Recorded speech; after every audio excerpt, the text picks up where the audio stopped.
बंगाल चुनाव ये एक ऐसा चुनाव है जिसपे सबकी नजर टिकी हुई है। सबकी नजर आखिर सत्ता में कौन आएगा, किसके हाथ में कमान होगी बंगाल की। क्या टीएमसी फिर से सत्ता लेके जाएगी या इस बार कुछ बदलाव आएगा? क्या इस बार बीजेपी सरकार आएगी? बहुत बड़े सवाल है ये। लेकिन हम जब से बंगाल चुनाव की रैलियां शुरू हुई है, हम ये देख रहे हैं कि बंगाल चुनाव में दो पॉलिटिकल पार्टीज एक दूसरे पे ऊपर में आरोप प्रत्यारोप का सिलसिला तेजी से फैला रहे हैं। कभी बीजेपी कोई टीएमसी पे आरोप लगा रही है तो टीएमसी कभी उसके जवाब में बीजेपी पे आरोप लगा रही है। अब इन्हीं सभी के बीच योगी आदित्यनाथ ने टीएमसी पर फिर से एक बहुत बड़ा हमला जोड़ दिया है। जी हाँ, पश्चिम बंगाल विधानसभा चुनाव 2026 के बीच राजनीतिक बयानबाजी अपने चरम पर पहुंच गई है। भारतीय जनता पार्टी के स्टार प्रचारक और उत्तर प्रदेश के मुख्यमंत्री योगी आदित्यनाथ ने राज्य में चुनावी रैली के दौरान सत्तारूढ़ तृणमूल कांग्रेस यानी टीएमसी पर तीखा हमला बोला है। उन्होंने आरोप लगाया कि टीएमसी के गुंडों ने राज्य में जबरन कब्जा कर रखा है और आम जनता को डराकर लोकतांत्रिक प्रक्रिया को प्रभावित किया जा रहा है।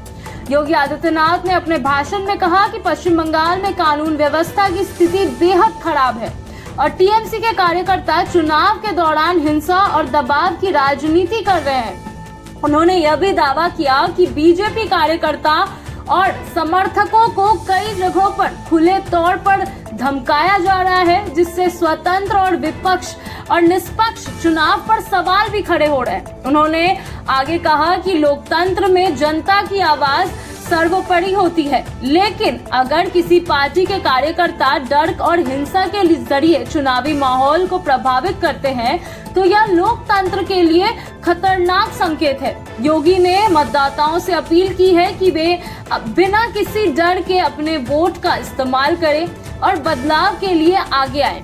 इस दौरान उन्होंने यह भी जोर दिया कि बीजेपी राज्य में कानून व्यवस्था को मजबूत करने और विकास को प्राथमिकता देने के लिए प्रतिबद्ध है।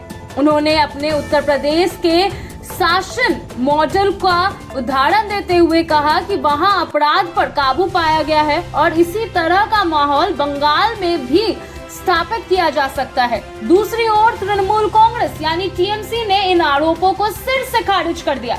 ये जैसा कि होते आ रहा है अभी तक, ये वही चीज है। बीजेपी टीएमसी पे आरोप लगाती है, टीएमसी बीजेपी आप पे आरोप लगाती है और दोनों पार्टीज अपने आरोपों को खारिज करते रहते हैं। तो वही से वापस सेम चीज हुई। पार्टी नेताओं का कहना है कि बीजेपी चुनावी लाभ के लिए बुनियादी आरोप लगा रहे हैं और राज्य की छवि को नुकसान पहुंचाने की कोशिश कर रहे हैं। टीएमसी का दावा है कि बंगाल में चुनाव पूरी तरह शांतिपूर्ण और लोकतांत्रिक तरीके से कराया जा रहा है। पश्चिम बंगाल में इस बार चुनाव 2 चरण में हो रहे हैं। पहला चरण कल है 23 अप्रैल को और दूसरा चरण 29 अप्रैल को आयोजित किया जा रहा है, जबकि मतगणना 4 मई को की जाएगी। इस चुनाव में मुख्य मुकाबला भारतीय जनता पार्टी और तृणमूल कांग्रेस के बीच है, जिससे राजनीतिक माहौल बेहद गर्म बन चुका है। राजनीतिक विश्लेषकों का मानना है कि इस तरीके और इस तरह के तीखे बयान चुनावी रणनीति का हिस्सा होते हैं, जिनका उद्देश्य मतदाताओं को प्रभावित करना और अपने पक्ष में माहौल बनाना होता है, खासकर ऐसे राज्यों में जहां मुकाबला कड़ा हो और वहां आरोप प्रत्यारोप का दौरा और तेजी से बढ़ रहा हो। कुल मिलाकर अगर हम बात करें तो योगी आदित्यनाथ का यह बयान पश्चिम बंगाल चुनाव 2026 के दौरान बढ़ते राजनीतिक तनाव को दर्शाता है। आज जब योगी आदित्यनाथ ने ये बयान दिया, इससे पहले योगी आदित्यनाथ ने एक और बयान दिया था अपने एक रैली को संबोधित करते हुए। उन्होंने कहा था फिरहाद हकीम जो पश्चिम बंगाल के मेयर है उन पे निशाना साधा था। उन्होंने कहा था कि फिरहाद हकीम ने ये ऐलान किया कि एक दिन ऐसा आएगा जिसमें बंगाल की आधी आबादी उर्दू बोलेगी। इसको लेकर भी योगी आदित्यनाथ ने पलटवार किया था और उन्होंने कहा था कि बंगाल सिर्फ बंगालियों का ही है और यहाँ पे बंगाली भाषा ही बोली जाएगी। तो अभी हम लोग देख सकते हैं कि इस प्रकार से आरोप प्रत्यारोप का सिलसिला चलता ही जा रहा है। तो कभी ममता बनर्जी नरेंद्र मोदी पे सवाल खड़े करती है, वो भी झालमुड़ी वाले किस्से पे, कि ये सब प्री प्लान्ड था। तो हर जगह अगर हम देखें तो बयानबाजी तेजी से है। क्यों?